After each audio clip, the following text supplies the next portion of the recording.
Mansión de Green Gables. Capítulo 1. La señora Rachel Lynde se lleva a nuestra presa. La señora Rachel Lynde vivía donde el camino real de Avonlea baja a un pequeño valle orlado de lisos y zarcillos, y cruzado por un arroyo que nace en los bosques de la vieja posesión de los Cuthbert. El arroyo tenía reputación de ser torrencial e intrincado en su curso superior, entre los bosques, con secretos y oscuros remansos y cascadas, pero al llegar a Lynde's Hollow, era una pequeña corriente, tranquila y bien educada, pues ni siquiera un arroyo podría pasar frente a la puerta de la señora Rachel Lynde sin el debido respeto por la decencia y el decoro.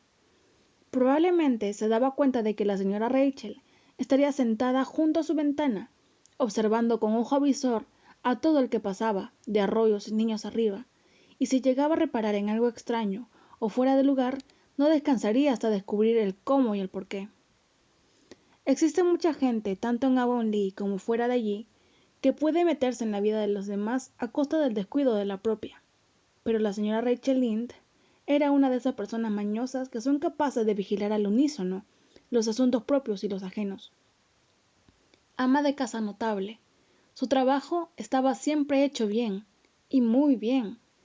Dirigía el círculo de costura, ayudaba en la escuela dominical, y era el más fuerte puntal de la sociedad de ayuda de la iglesia y de auxilio a las misiones en el exterior. Y a pesar de todo eso, la señora Rachel hallaba tiempo abundante para sentarse horas enteras junto a la ventana de su cocina, tejiendo colchas de algodón retorcido. Había tejido 15, como se sentían inclinadas a decir las amas de casa de Avonlea en voz reverente, sin perder de vista el camino real que cruzaba el vallecito y subía la empinada colina roja. Debido a que Avonlea ocupaba una pequeña península triangular que entraba en el golfo de la calle Lawrence con agua a ambos lados, todo el que entraba o salía de allí debía tomar el camino de la colina y así pasar bajo el ojo atento de la señora Rachel. Allí estaba sentada una tarde de principios de junio. El sol entraba cálido y brillante por la ventana. En el huerto de la cuesta una zumbante nube de abejas cubría los capullos blancos y rojos. Thomas Lynde, un dócil hombrecillo, a quien los habitantes de Avonlea llamaban el marido de Rachel Lynde, plantaba las semillas de nabo tardío en los campos situados más allá del establo, y Matthew Cuthbert debía haber estado plantando las suyas en el gran campo rojo del arroyo, cerca de Green Gables. La señora Rachel lo sabía, porque le había oído decir a Peter Morrison la noche anterior, en la tienda de William Blair, que pensaba sembrar sus semillas de nabo durante la tarde siguiente. Peter se lo había preguntado, desde luego, pues no había noticias de que Matthew hubiese dado en su vida voluntariamente información alguna. Sin embargo, allí estaba Matthew Cuthbert a las 3:30 de la tarde de un día laborable, cruzando plácidamente el pequeño valle en su carricoche y subiendo la colina. Más aún, vestía sus mejores ropas y cuello blanco, lo cual quería decir que iba fuera de Avonlea y guiaba la calesa con la yegua alazana, lo que significaba que recorrería una distancia considerable. Ahora bien, ¿a dónde iba Matthew Cuthbert y para qué iba? De haberse tratado de otro hombre de Avonlea, la señora Rachel, atando cabos diestramente, podría haber contestado ambas preguntas con bastante acierto. Pero Matthew salía tan raramente del lugar que debía ser algo apremiante y poco común lo que le llevaba. Era el hombre más tímido de la creación y odiaba tener que ir donde hubiera extraños o tuviera que hablar. Matthew, con cuello blanco y en calesa, era algo que no se veía a menudo. La señora Rachel, por más que reflexionara, nada pudo sacar en limpio, lo que malogró su diversión de aquella noche. O aquella tarde. Iré hasta Green Gables, después del té, y sabré por Marilla a dónde ha ido y por qué, decidió por fin la respetable señora. Normalmente no va al pueblo en esta época del año, y nunca hace visitas. Si se hubiera quedado sin semillas de nabo, no se habría vestido ni cogido la calesa para ir a buscar más. No demostraba prisas como para ir a buscar al médico. Y sin embargo, algo debe haberle pasado desde ayer en la noche para hacerle partir así. Estoy completamente perpleja, eso es, y no tendré un minuto de paz hasta que no sepa qué ha sacado de Avonlea a Matthew Cuthbert. En consecuencia, la señora Rachel partió después del té. No tenía que ir muy lejos. La casa con parrales y huerto donde vivían los Cuthbert estaba escasamente a un cuarto de milla por el camino de The Lynx Hollow.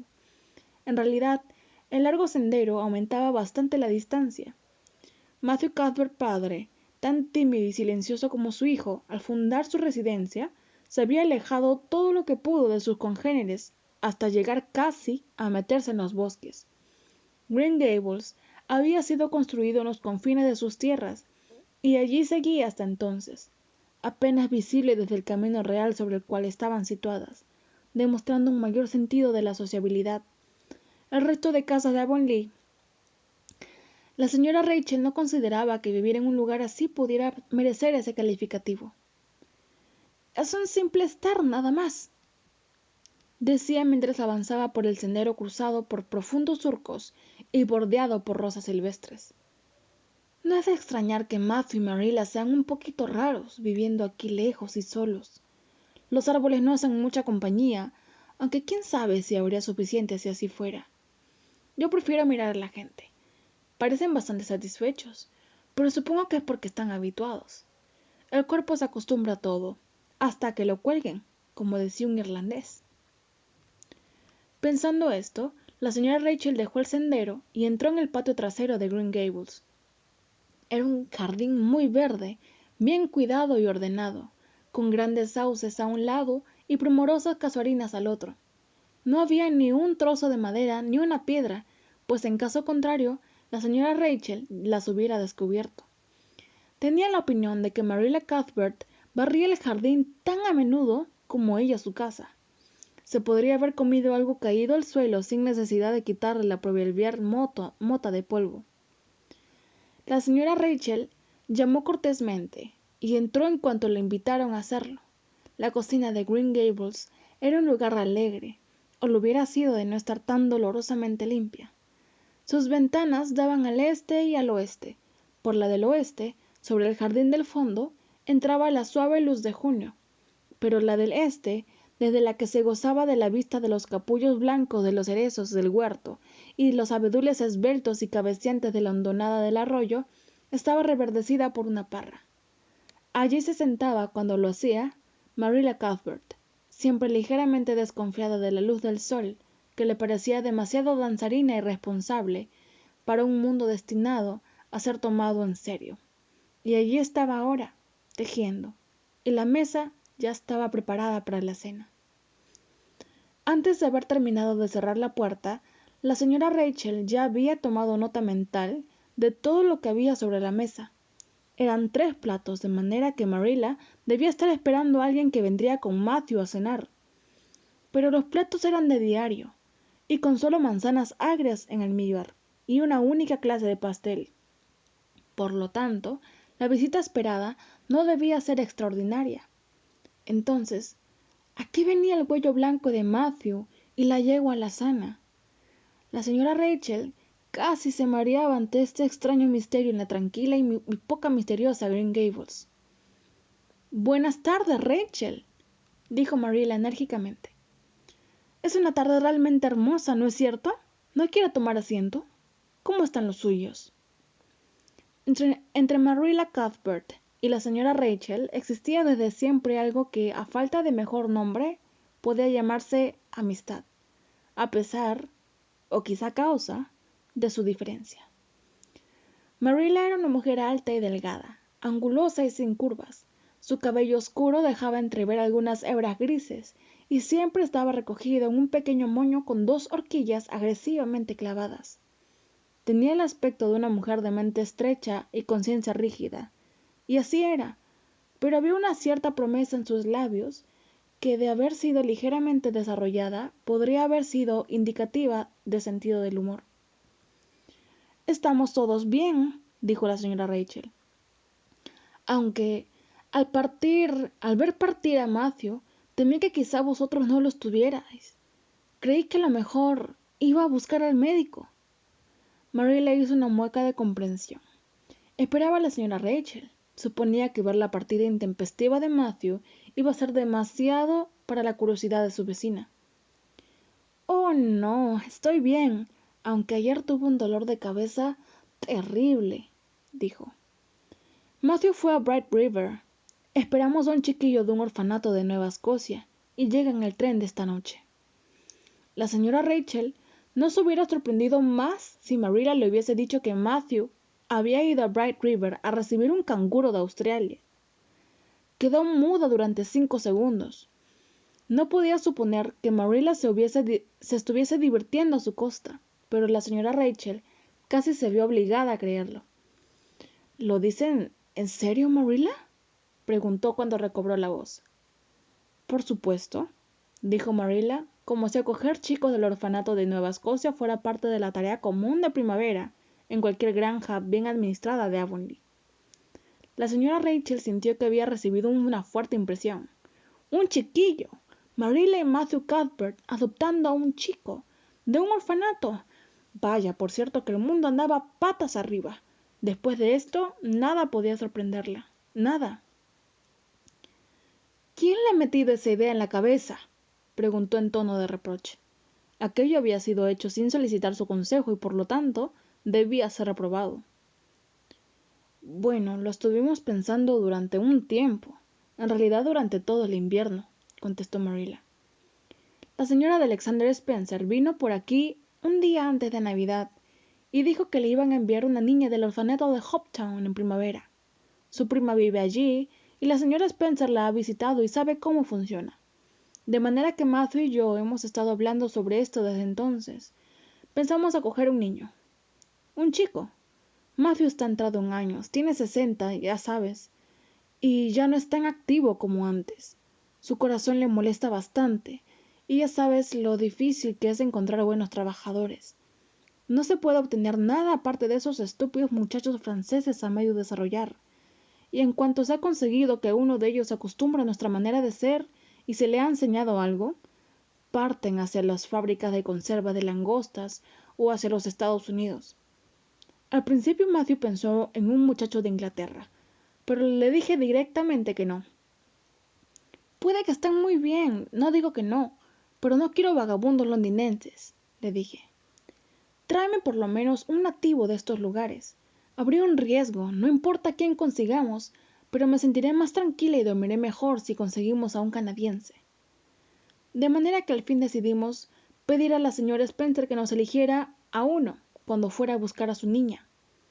La semana pasada supimos que iría y le mandamos decir por los parientes de Richard Spencer en Carmody que nos trajera un muchacho inteligente y bien parecido, de unos 10 u 11 años.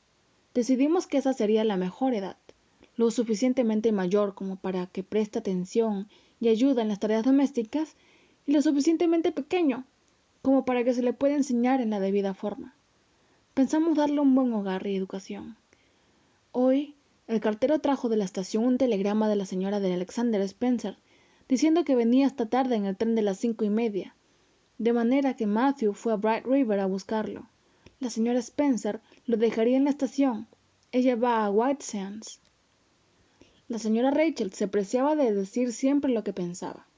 Procedió a hacerlo ahora, habiendo ajustado su actitud mental ante estas noticias sorprendentes. Bien, Marilla, le diré claramente que pienso que está cometiendo un terrible error. Una cosa arriesgada, eso es. No sabe usted lo que recibe.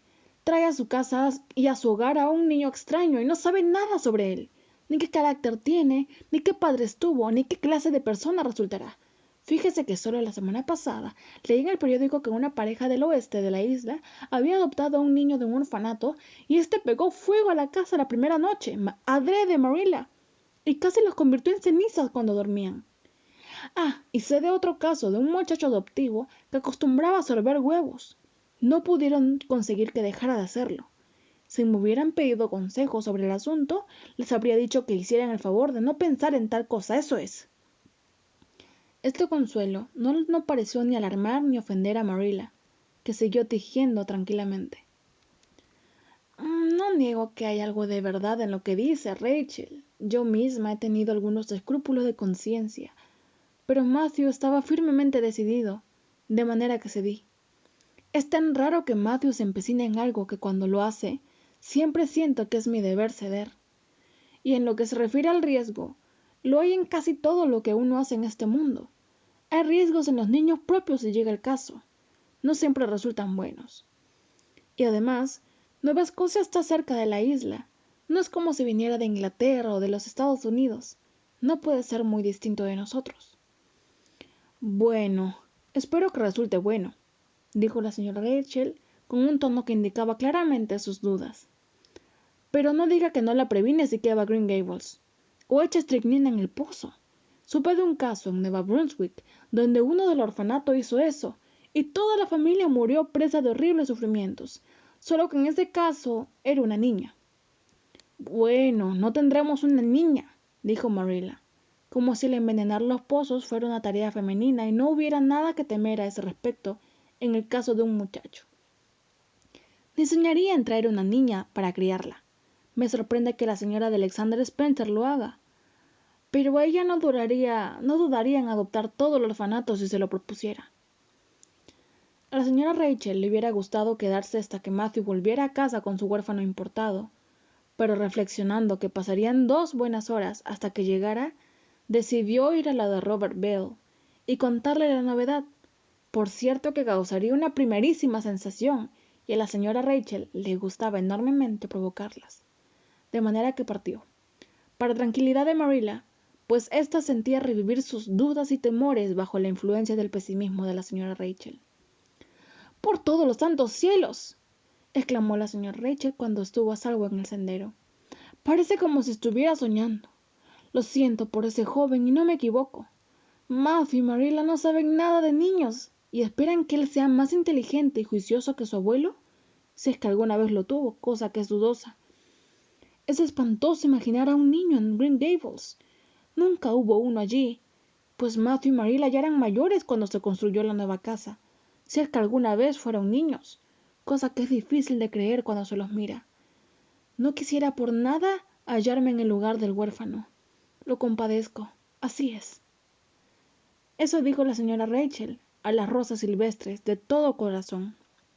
Pero si hubiera podido ver a la criatura que esperaba pacientemente en la estación de Bright River, en ese mismo momento su piedad hubiera sido aún más profunda.